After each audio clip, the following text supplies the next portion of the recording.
Ghost surgery jawline. On September 8, 2016, 25-year-old university student Kwon Dae-hee arrived at Center A Plastic Surgery Clinic in the Gangnam district of Seoul, South Korea, for a procedure he had long anticipated. For years, classmates had mocked his prominent square jaw, and the bullying left him fixated on achieving the slimmer, sharper face shape marketed across Korean cosmetic surgery advertisements as a V-line. Center A had drawn him in with confident advertising boasting 14 years in business without a single medical accident and a consultation price of approximately $5,600 for facial contouring that promised to reshape his jaw and chin. He was healthy, young, and trusting. Once he was placed under general anesthesia, the clinic's lead surgeon left the operating room to attend to other patients in adjacent rooms, leaving a junior doctor and a nursing assistant to perform much of the bone-shaving work on Kwon's face. As the procedure continued, bleeding became severe and progressively harder to control. Kwon lost an estimated 3.5 liters of blood, roughly 70% of an adult man's total blood volume, while staff continued operating rather than immediately transferring him to emergency care. By the time he was rushed to a university hospital intensive care unit, his brain had been starved of oxygen for too long. He remained in a coma for 49 days and died in late October 2016 from complications of catastrophic blood loss. His mother, Lee Na-gum, obtained the clinic's CCTV footage and reviewed hours of recordings hundreds of times to build a case against the surgeon. The clinic director was sentenced to 3 years in prison for professional negligence, and South Korean lawmakers explicitly cited Kwon Dae-hee's death when passing legislation mandating cameras in operating rooms for all surgeries conducted under general anesthesia. Mexican Kim Kardashian. By December 2020, Jocelyn Cano was one of the most recognizable figures in the influencer economy. The Newport Beach-based model and swimwear designer had built a following of over 13 million on Instagram, where she was widely branded the Mexican Kim Kardashian for her heavily curvaceous figure. Her identity and income were inseparable from her physical appearance, and in a space where competitors constantly pushed their looks further, Cano had already undergone at least one Brazilian butt lift before traveling to Colombia for another. On December 7, 2020, she checked into a cosmetic clinic in Colombia for a fat transfer procedure, in which surgeons liposuctioned fat from her torso and injected it into her buttocks for additional projection and volume. She died that same day from complications linked to the surgery. The precise mechanism was never detailed in a family statement, but plastic surgery specialists, commenting on the case, pointed to fat embolism as the leading risk in Brazilian butt lifts, a condition in which fat enters the bloodstream and blocks vessels in the heart or lungs. Days after her death, a 3-hour funeral service at Aki's family funeral home in Corona, California, was streamed on YouTube, with a title card confirming she was born March 14, 1990, and died December 7, 2020. Fellow influencers and plastic surgery societies cited her death as a warning about an increasingly normalized procedure with an estimated mortality rate as high as 1 in 3,000, one of the deadliest ratios in all of cosmetic surgery. Sexy Cora's 6th surgery. Carolyn Voznitsa was 23 years old when she walked into a Hamburg plastic surgery clinic on January 11, 2011, determined to increase her breast size from a 34F to a 34G.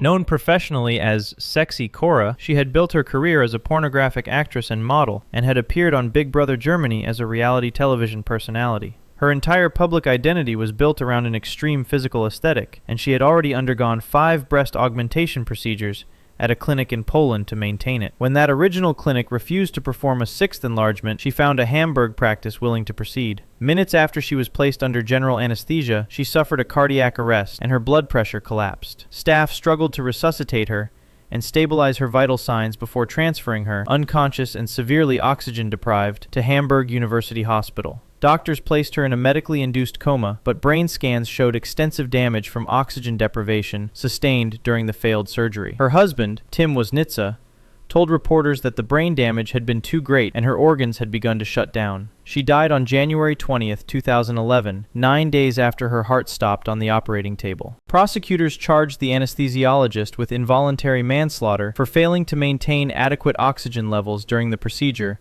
and a conviction followed. Her case triggered sustained debate across European media about how the adult entertainment and reality television industries normalize escalating and ultimately fatal body modification as a form of career maintenance. Before we continue, if this kind of documented research interests you, I cover stories like these regularly on this channel. Consider subscribing to stay informed. Now back to the video. Moscow influencer death. On January 4, 2026, 38-year-old Yulia Burtseva underwent buttock augmentation at a private cosmetic clinic in Moscow, Russia. An Italian influencer and mother living in Naples with more than 70,000 followers, Burtseva shared family and lifestyle content online and had traveled to Moscow for the procedure. During or immediately after the surgery, her condition suddenly deteriorated.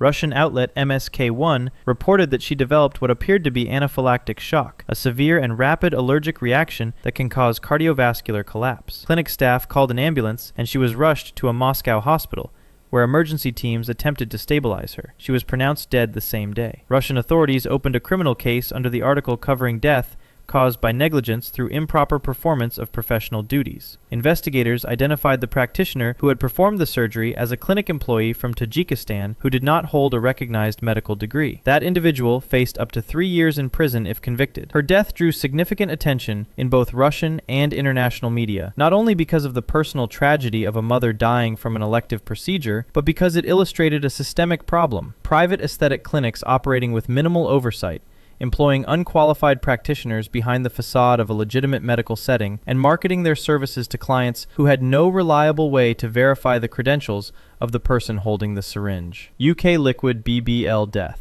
Alice Delsey Preet Webb was 33 years old, a beauty therapist, and a mother of 5 from the Watton-under-Edge area of Gloucestershire, England. Friends described her as beautiful inside and out. In September 2024, she booked a procedure marketed online as a liquid Brazilian butt lift, a non-surgical alternative to traditional fat grafting surgery that used large volumes of dermal filler injected directly into the buttocks to add shape and projection. The treatment was sold as low risk and accessible, available outside clinical settings from practitioners who required no surgical training or medical license to operate. On September 23, 2024, Alice underwent the filler injections at a location in the West Country, performed by an unqualified practitioner. During or shortly after the procedure, she became acutely unwell and deteriorated rapidly. Emergency services were called at around 11:35 p.m. Paramedics transported her to Gloucestershire Royal Hospital, where doctors worked to save her. She died in the early hours of September 24th. Gloucestershire police opened a manslaughter investigation, and 2 people were arrested on suspicion of manslaughter and released on bail while detectives gathered evidence. SaveFace, a national register of accredited cosmetic practitioners, confirmed that Alice Webb was the first person in the United Kingdom recorded to have died following a liquid Brazilian butt lift. The organization had previously warned that high-volume buttock fillers represented a crisis in the making, and her death renewed calls from lawmakers and medical bodies for an outright ban on the procedure and stricter licensing of all non-surgical cosmetic work. Miami BBL trap. Heather Meadows was 29 years old, a mother of 2 from Princeton, West Virginia, with a 6-year-old son and a 6-month-old daughter at home, when she traveled to South Florida in search of a cheaper Brazilian butt lift than she could find locally. Online advertisements for Encore Plastic Surgery in Hialeah, Florida, promised dramatic results at accessible prices, targeting out-of-state women with slick before and after imagery. On May 12, 2016, Heather underwent the procedure, which involved liposuction of her torso and injection of the harvested fat into her buttocks. During the fat transfer, fat entered her bloodstream and traveled to her heart and lungs. She collapsed and was rushed to Palm Springs General Hospital in Hialeah, where emergency teams could not save her. The Miami-Dade medical examiner concluded she died from fat clots blocking the arteries of her lungs and heart, a textbook fatal fat embolism. Her death was not an isolated incident at that location. Journalists and investigators reported that multiple women had died at the same Hialeah address or at affiliated clinics operating under different names over the preceding years, all linked to a network of high-volume discount cosmetic surgery centers processing out-of-town patients. A gluteal fat grafting task force convened in 2017 identified Heather's case among a cluster of fatal embolisms and called for urgent changes to injection technique, depth guidelines, and provider training across the industry. Nigerian clinic controversy. Elena Jessica Nkwapara, known online as Elena Jessica, was a young Nigerian socialite and influencer who had already undergone 1 Brazilian butt lift before deciding to go back for more. In early February 2026, she traveled to Cynosure Aesthetic Plastic Surgery Hospital in Lagos, Nigeria for a second procedure, this time requesting fat transfer not only to her buttocks, but also to her hips and calves, significantly increasing the total volume of fat being injected. She underwent liposuction and the fat grafting procedure on February 6th. Within 2 days, she was experiencing severe pain and signs of serious complications. Rather than being transferred promptly to a facility with higher level care, she was managed at the clinic. On approximately February 13th, surgeons performed a revision operation to remove excess fat, as medical staff concluded that too much had been injected and circulation was being compromised. Her condition continued to worsen. Over the following weeks, family members said she was moved between multiple Lagos hospitals, sometimes arriving to find no bed available, while her family sold belongings to cover mounting medical costs. She died in early March 2026, after weeks of complications following those two surgeries. Her sister posted a video on TikTok that went viral, stating directly that cynosure had killed her. The clinic issued statements denying responsibility and claiming a record of 0 patient deaths. Lagos state authorities opened a formal investigation into her case and began reviewing the broader safety practices of cosmetic surgery providers across the region. Busan student coma.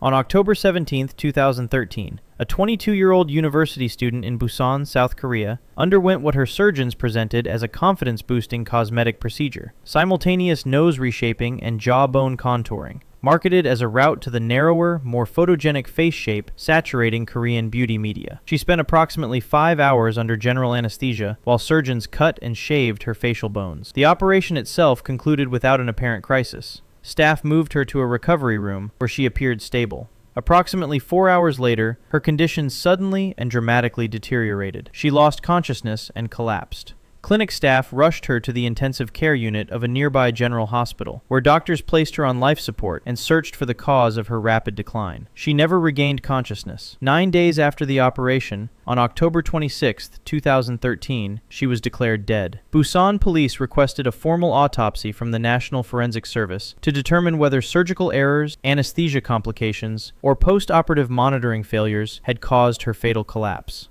No external injuries were found beyond the expected surgical incisions, placing the cause squarely within the operating room. Consumer groups cited data from the Korea Consumer Agency showing that complaints about cosmetic surgery complications had tripled over a 5-year period as the industry expanded aggressively, and her death was referenced repeatedly by surgeons, warning that facial bone contouring was being advertised by underqualified practitioners to young people chasing appearance upgrades with no clear understanding of the risks involved. Miami repeat BBL death.